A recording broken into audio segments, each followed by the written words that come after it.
sabay-sabay tayo magkakausap. Hindi, yung sasanib siya sasanib sa kanya si Kevin, tapos sabay-sabay tayo magkakausap, di ba? Oo. Yan yung gusto niyo po? Oo, para ano ba? Isanib sa kanya si Kevin, tapos usap-usap tayo. O, tapos si ano naman, si Princella kay Mac. Ala na. Sila. Oh, di ba kamali si Portia? Si Portia. Si Portia, si Mac. Pag pumasok si Kevin sa katawan niya, pagtawadan lang ni Ma'am Dena. Okay lang yan sa kanya, sanay na yan. Sanay na yan. Pagpasok ni Kevin, magdaro si Siro. Joker no, Joker kasi. Saan dumadaan pag pumapasok? Pag kay Richard pumasok, saan dadaan si Kevin? Ano? Sa puwet niya. Oh, di ba tama ginagawa? Ala, nagugas ka ng maayos.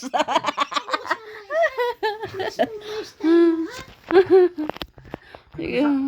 Baka pagpasok may ano? Sir, maraming salamat, sir. Bye-bye.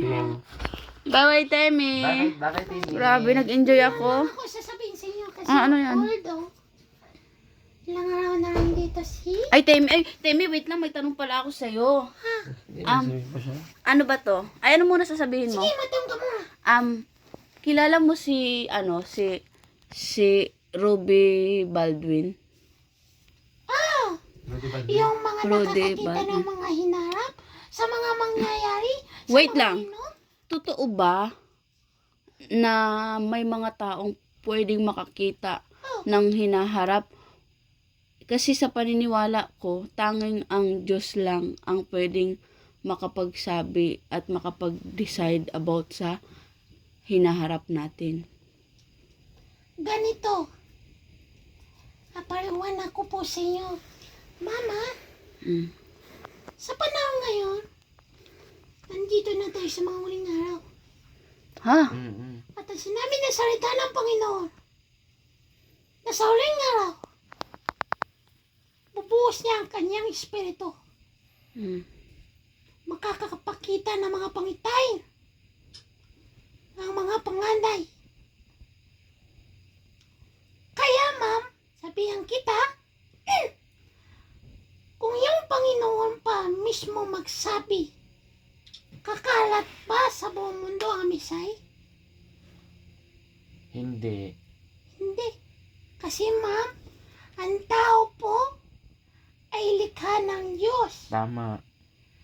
At siya po ang meron lang pong otoridad na magpili ng mga tao na kanyang gagamitin. Alam mo naman siguro yung mga propeta sa Bible. Mm. Si Prophet Daniel. Mm.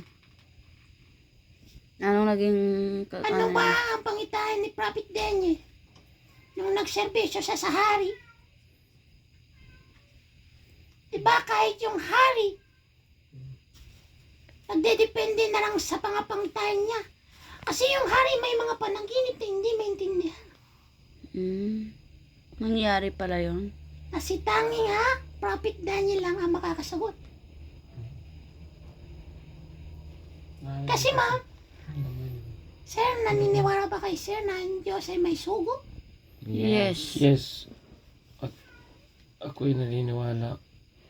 Isa na doon si ano. Sinabi Muhammad SAW.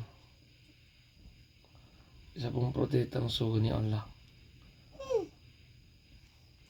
Kaya ma'am, sinabi ko sa'yo, dati pa, pinakita na ng Diyos ang katapusan ng mundo.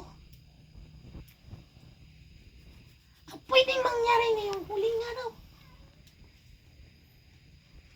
Pupula ang buwan. Magkukulay dugo ang dagat.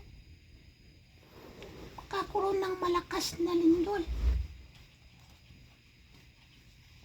Nangyayari o hindi? Nangyayari. Ma'am, sabihan kita. The more na maging mas malapit ka sa Diyos, magkakaroon ka ng pangitain.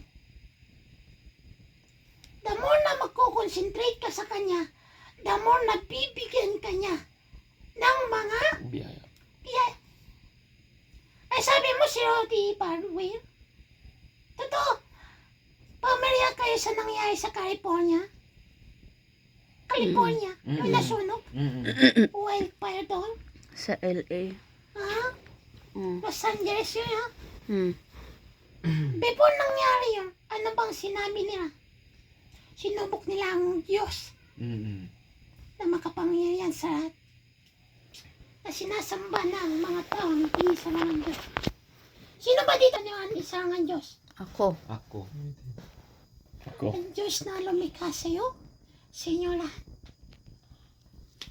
Si Allah. Hindi si Santo Niño, hindi si Mama Mary, o anumang mga santo. Hindi si Jesus. Si Allah. Kaya palagi niyong tandaan na the more na kayo ay mas malapit sa Kanya, the more na magkakaroon kayo ng pangitay. Before nangyari yung wildfire, may isang taong pinadala ang Diyos sa lugar na yon. At sinabi ng Diyos sa kanya, sabihin mo sa mga tao na sa mga susunod na mga araw, merong mangyayari. Dapat sunog sa lugar na ito. Pero yung mga tao yung maniwala. After 3 days, nangyari.